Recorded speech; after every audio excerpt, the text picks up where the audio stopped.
Hi అండి. ఈరోజు kids favourite pasta recipe, అది కూడా పాలకూరతో ఎలా ప్రిపేర్ చేసుకోవాలో చూద్దాం. చాలా టేస్టీ, పిల్లలు కూడా చాలా ఇష్టంగా తింటారండి. ఈ రెసిపీ ఎలా ప్రిపేర్ చేసుకోవాలో చూద్దాం.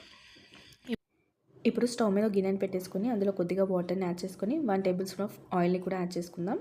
ఇప్పుడు పాస్తాని వేసుకొని ఒక 5 to 6 మినిట్స్ వరకు కుక్ చేసుకుందాం. ఆలోపు పాలకూర నీట్గా వాష్ చేసుకొని పక్కన పెట్టేసుకుందాం. 5 to 6 మినిట్స్ అయితే చూస్తే పాస్తానే మనకి నీట్గా కుక్ అయిపోయింది కదండి. ఇప్పుడు పాస్తాని ఇలా ఉడపోసుకొని పక్కన పెట్టేసుకుందాం. ఇప్పుడు అదే గిన్నెలో పాలకూర కూడా యాడ్ చేసుకొని ఇలా బాయిల్ చేసుకుందాం. ఒక 3 to 4 మినిట్స్ బాయిల్ చేసుకుంటే సరిపోతుంది. ఇప్పుడు పాలకూరని మిక్సీ జార్లో చేసుకొని మెత్తటి పేస్ట్ లాగా పట్టేసుకుందాం. ఇప్పుడు స్టవ్ మీద ఒక కడాయిని పెట్టుకొని 1 టేబుల్ స్పూన్ ఆఫ్ బటర్ని యాడ్ చేసుకుందాం. ఇప్పుడు కొద్దిగా జీలకర్ర, అలాగే కొద్దిగా పచ్చిమిర్చి, అలాగే కొద్దిగా కరివేపాకు యాడ్ చేసుకొని ఒక 2 నిమిషాలు మగ్గించుకుందాం. ఇప్పుడు 2-3 టేబుల్ స్పూన్ ఆఫ్ గోధుమ పిండిని యాడ్ చేసుకుంటున్నాను అండి. గోధుమ పిండి కూడా ఒక 2-3 నిమిషాలు బటర్లో ఇలా వేయించుకుందాం. ఇప్పుడు గోధుమ పిండి చక్కగా వేగింది కదండి. ఇప్పుడు మనం పక్కన పేస్ట్ చేసి పెట్టుకున్న పాలకూర పేస్ట్ కూడా వేసుకొని ఒక 2-3 నిమిషాలు మగ్గించుకుందాం. ఇప్పుడు కాల్చి చల్లారించిన పాలను వేసుకొని ఒకసారి అంతా బాగా మిక్స్ చేసుకుందాం.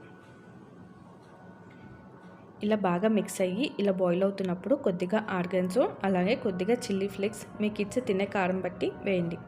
ఇవి మీ దగ్గర లేకపోతే కొద్దిగా పెప్పర్ పౌడర్ని కూడా యాడ్ చేసుకోవచ్చు.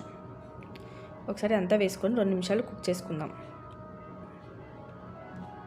అలాగే కొద్దిగా సాల్ట్ కూడా యాడ్ చేసుకోండి. ఇప్పుడు మనం పక్కన బాయిల్ చేసి పెట్టుకున్న పాస్తాని కూడా యాడ్ చేసుకొని ఒక 2 నిమిషాలు కుక్ చేసుకుందాం. ఇప్పుడు మరింత టేస్ట్ కోసం నేను కొద్దిగా ఇక్కడ మ్యాగీ పౌడర్ని యాడ్ చేస్తున్నాను అండి. మ్యాగీ పౌడర్ యాడ్ చేయడం వల్ల మనకి పాస్తా టేస్ట్ అనేది ఇంకా చాలా బాగుంటుంది. కిడ్స్ కూడా ఎంజాయ్ చేస్తారు. సో ఈ పౌడర్ని వేసుకొని ఒకసారి బాగా మిక్స్ చేసుకొని 2 నిమిషాలు ఉడికించుకొని స్టవ్ ఆఫ్ చేసేసుకుందాం. అంతేనండి, ఎంతో tasty and healthy pasta recipe అయితే ప్రిపేర్ అయిపోయింది కదండి. ఈ రెసిపీ తప్పకుండా మీ పిల్లలకి ట్రై చేసి పెట్టండి. ఈ రెసిపీ మీకు నచ్చినట్టయితే ప్లీజ్ మన ఛానల్ని లైక్ చేసి సబ్స్క్రైబ్ చేసుకోండి. Thank you for watching.